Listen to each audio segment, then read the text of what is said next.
What's going on, guys? So I have 4 more iPod Classics. These are all 7th generation, 160 gigabytes. No clue what's wrong with any of them. I just pulled them out of the box. This is the first that I'm looking at them. I haven't turned any of them on yet.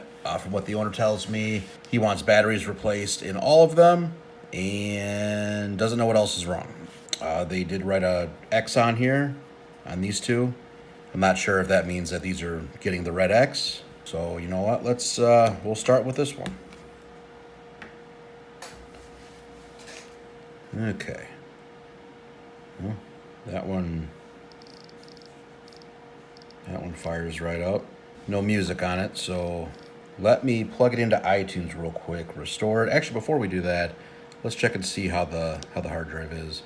So we're going to get to the diagnostic menu. You're going to hold menu plus center until the iPod reboots, like that. Then you're going to immediately press center and left until the screen goes white, like that. Then you release, and you will get this screen here. You'll want menu for manual test. Click on I/O, hard drive, HD smart data. Okay, so 8 pending sectors, 832 reallocated sectors, 17 retracts. So, I mean, it does have some pending sectors. I mean, that's not so bad. I wouldn't worry about it. I wouldn't suggest that it absolutely needs to be replaced. So, that's not bad. So, I am going to sync some music to this, and then we'll see if it works. Oh, and battery's dead. Okay, so we're going to let this guy charge first, and we'll go from there. Okay, we are back. So I was able to put some music on it. I'll test the functionality of everything else here in a second. I had a problem putting music on it at first, so I plugged it into my computer and launched iTunes, and it actually showed up like it was a brand new iPod. So I just said, okay, well, we'll try this. So, I got out of the new iPod screen, and then I went and I tried to put some music on it, and it acted like it loaded. I ejected it, and then I checked on it, and then where it says music here, it said no music. So I plugged it back in, I restored it to factory settings, tried syncing music again, and that worked this time. So I'm thinking really the main problem with that was just that it just needed to be restored. But this does for sure need a battery. I had this plugged into the USB for maybe 20-30 minutes, not much longer than that, and I only synced like 6 or 7 songs, and the battery on the back here is extremely warm to the touch, so that is something that needs to be replaced. So let's check the functionality of this thing, see where we're at. Okay, got both ears. Play pause works, next works, previous works, menu works. I kinda have the hold switch. It's kind of finicky. It doesn't really turn on right away. There it goes, kinda. So that's something I can ask him if he wants to replace. Some people rely heavily on their hold switch, and other people don't use it all. You don't use it at all and don't care. So kind of just a personal preference. So let's get into this thing and let's replace the battery real quick. Okay. So, if you've seen any of my videos before, you know exactly what I'm going to say next. Do not just pull up on the cable, on the battery cable, because what can happen is you can actually rip this battery connector off, take spudger, hold down on it, take tweezers, pull up on the battery cable. Now you can open it, and I can just tell by looking at it, it's a little swollen. It's warm. It's crazy. Okay, so we're going to take this back case off. And you see that brown latch right there? We just got to pull up on that. You can use your nail, whatever you want. Okay, that's up. Now then we just pull this cable out, like so.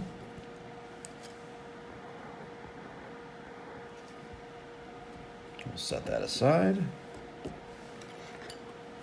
Pull out my curved spudger. Okay, so this is a 7th generation 160 gigabyte. So with these, they have adhesive all on the other underside of this battery. The 5th generation, and I think a couple of the 6th generation ones, they just have 2 pieces of double-sided tape here and here.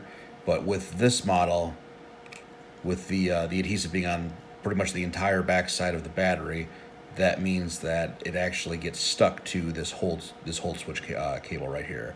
That runs here, here, up to about here, and then up here. So you want to be very careful when you're prying up on this.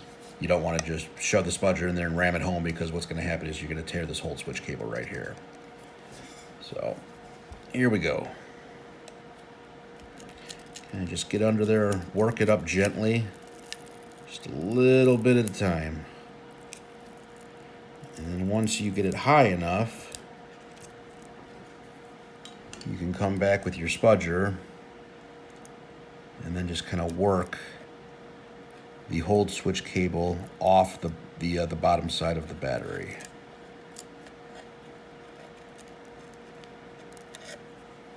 I think that's good to pull up a little more. Give it a little more pressure. You'll feel it kind of come up. Just do it in a controlled way to where you don't just, and you rip the cable. Okay, so now we can work this kind of off the underside. And there you go.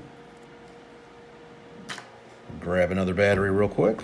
Next thing we need to do is we need to raise the battery connector latch. So take spudger. You're going to hold down on the white part right there. You take your paper clip tool and you're going to run it along the back side of the black clip, and that's going to raise it up. Kind of heard a click. It was really kind of light there. Before we do the battery, now we need to put in the aux port cable. And it just slides back in there. Close the latch. Close the battery, or not the battery, geez. Close the hard drive. Oops. Okay. Just gonna set this in here. So you can peel up the tab right here, and the backside of it is covered in adhesive. So that's you could do that if you want to. I'm not going to. The reason that I don't do it is if I have to open up the iPod again, that it just kind of makes it a pain in the butt. And there's such like small amount of space in there. Like if you even if you put the iPod back together and you shake it, you're not going to hear the thing rattling. So it doesn't really matter if you use the adhesive or not. It's not going to move around on you. So anyways, I'm going to stick the cable back in the battery connector. Take your spudger.